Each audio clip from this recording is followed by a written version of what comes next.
This 13th Apollo Festival. Garrett, Garrett, your wonderful founder and operator of Apollo and fellow Houstonian, has been a friend for a little while. He and I crossed paths actually only last year for the first time playing in Seattle, Washington, and that's my connection to him. But I have to tell you that the music world is very small in a lot of ways, so my connection to some of the people here in Houston goes much further than that. Ruth, you know her as the wonderful cellist that you often hear on these concerts. Ruth is originally from Seattle, as am I, and Ruth and I have known each other before I have any memories, because Ruth remembers me when I was a baby going to my brother's cello lessons. Ruth and my brother shared the same cello teacher for 40 years ago or so. No, she's not that old, but many decades ago. So it's fun to have all these circles congregate again and find ourselves here in Houston. I am tasked with giving you a little bit of a pre-concert talk. So I'd like to discuss the pieces that you'll hear this afternoon. The first piece you'll hear, as you see in the program, is the Frank Bridge Violin Sonata. I'll be playing that with Garrett. And after a quick pause and stage changeover, you'll hear Beethoven's Opus 59 number 1 string quartet, which is affectionately known as the Razumovsky Quartet. In fact, there are 3 of them. I'll get into that later. But so Frank Bridge, I think you may have heard of him perhaps, or at least of one of the people that supported him in his musical endeavors during his lifetime. And that's, of course, Miss Coolidge, I think, that has been discussed this last couple of weeks. An American herself, and I won't try to repeat what you may already know. Miss Coolidge was a lover of the arts and certainly put her money where her mouth was. So she was a huge supporter of Frank Bridge, and Frank Bridge was a British violist, composer, conductor, and Miss Coolidge offered him a chance to focus on his composing by giving him some money and saying, you don't have to focus on being a violist and a conductor and on all your other pursuits. I'll give you some financial stability and allow you to free up your time to focus on composing, which he was very grateful to do. This violin sonata that you'll hear today was dedicated to her and is a good example of the strong connection that has existed always between a composer or an artist and their patron or supporter in some form. Let me get the rest of my notes here. Frank Bridge was also the teacher of Benjamin Britten. And Benjamin Britten is the composer of a piece you heard last weekend. It was a string quartet that I played. And Benjamin Britten is quite a well-known and also very well-respected British composer himself. Again, that's a nice connection to understand that a lot of composers learned from each other. And as history goes and generations come about, we see these wonderful links between teacher and student.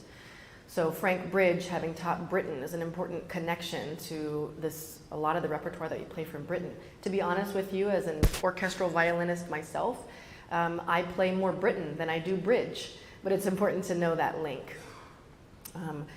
Interestingly enough, just as a side bit, Frank Bridge himself wrote a piece about the sea.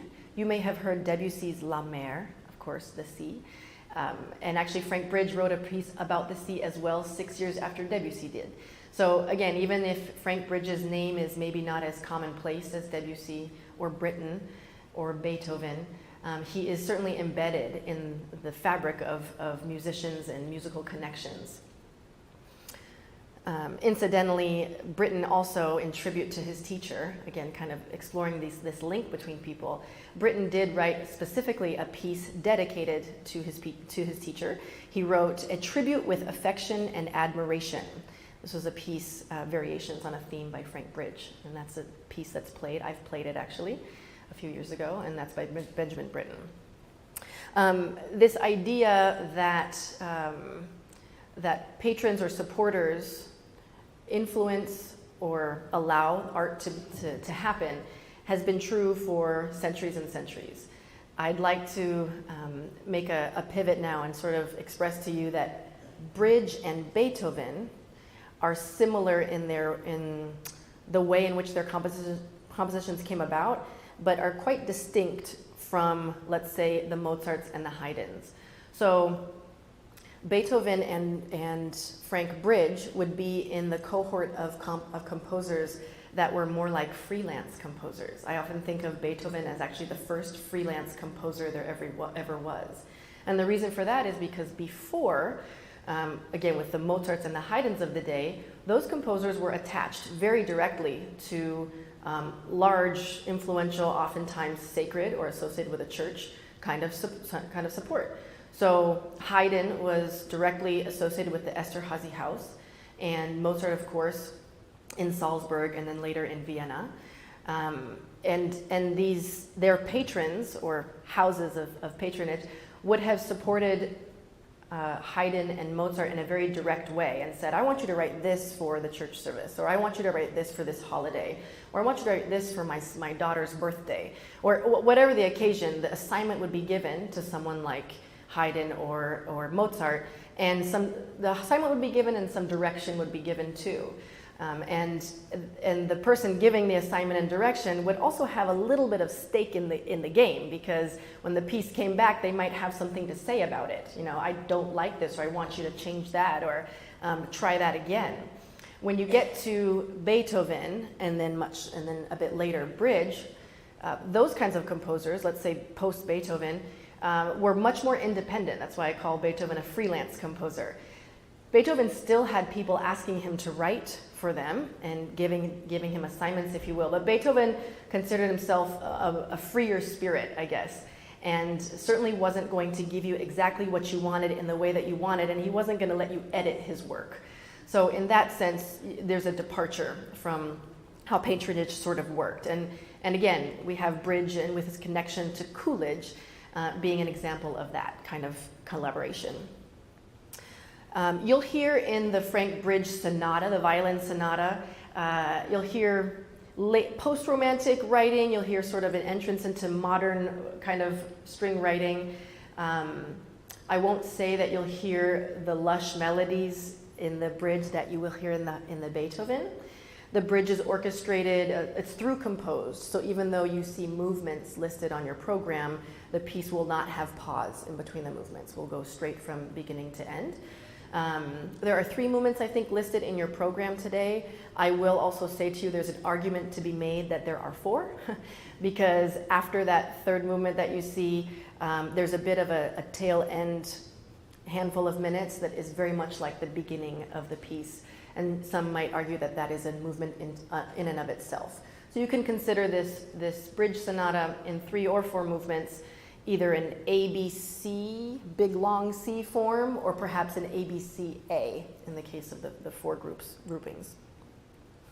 The Beethoven's quartet that you'll hear happens to be dear to my heart because it's a piece that I happened to work on when I was in grad school for like a whole semester. And that's a good example to tell you that you can hear the Beethoven Opus 59 No. 1 quartet in a week with these people that have been working hard on it to present it to you over the course of the last few days. Or in my case, it was a semester-long endeavor. Or in the case of professional quartets, they will play this piece repeatedly over many years, even decades. So Beethoven's Opus 59 No. 1 is an example of his middle quartets. It's obviously a bit elementary to reduce Beethoven to periods, and there are arguments to do so or to not. But I can at least share with you that it's often suggested that Beethoven's work falls into 3 periods. We often talk about early Beethoven, middle Beethoven, and late Beethoven. And obviously there's some chronology associated with that, so it does have to do with time periods in his life, but also his compositional output. And early Beethoven is stereotypically closely associated with his teacher, with Haydn, with classical writing, with more standard forms or standard harmonic progressions. His first couple of symphonies will also fall into what we consider maybe early Beethoven. Middle Beethoven is a little bit more adventurous, let's say. Not that early Beethoven was entirely obedient to his predecessors either, but Middle Beethoven will be a little more adventurous. I'll shout if.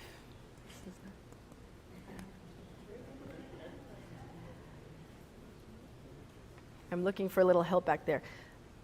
Looks like I have a low battery on this microphone. If you bear with me, I'll try to use my biggest voice. So middle Beethoven, as I was saying, is a little bit more adventurous in his length of pieces. Stuff started to get pretty long, and this quartet that you'll hear will be upwards of 40 minutes. And that's a huge departure from his pieces and certainly quartets beforehand. I mentioned that this is his Opus 59 number 1. You don't have to know the numbers, but you can just know that it represents part of Beethoven's middle period. Count Razumovsky was the Russian ambassador to Vienna, and Count Razumovsky commissioned Beethoven to write 3 string quartets, and that's what we call his Opus 59. So you've got Opus 59 number 1, which you'll hear today, and he's also got Opus 59 number 2 and number 3, all called the Razumovsky quartets in honor of Count Razumovsky, who had had them commissioned. You'll hear in that Opus 59, the very beginning of number 1, the opening melody is actually played by the cello. And there are stories that when this piece began to come to life and was written and then rehearsed, that people actually laughed at the notion that the cello would introduce the melody. So, of course, we are a very educated and sophisticated 2025 audience. So when we hear this, we sort of think nothing of it. But it's important to know that Beethoven's writing was always a bit daring and always a bit cutting edge. So even when you smile and sit back and hear Ruth play that beautiful opening melody, it's worth knowing that that was extremely unusual and apparently at the time a laughable attempt. So that Razumovsky quartet is also unique because you'll hear the second movement scherzo, which was also kind of laughed at because Beethoven took one note and put it in one instrument to just go da-da-dum, bum, ba-ba-bum, bum, ba-ba-ba-ba-ba-bum. That's the beginning of the second movement scherzo. And somebody hearing that in 1803 would have said, what the heck is this? There's no melody, there's no variation in notes. There's a single note being played over and over again. This is absurd. And again, it's an example of Beethoven willing to kind of attempt the absurd and make something glorious out of it. I think you'll hear that the Razumovsky quartet, the number 1 that you're hearing today, is an absolute masterpiece. There's a reason I worked on it for an entire semester in grad school. It was worth every rehearsal. But it does feature these incredible innovations from Beethoven, which were totally typical of really his whole output, but certainly in the middle. And don't even get me started on the late. So I hope you enjoy the Frank Bridge Violin Sonata and Beethoven's 59 number 1 Razumovsky Quartet. Thank you so much.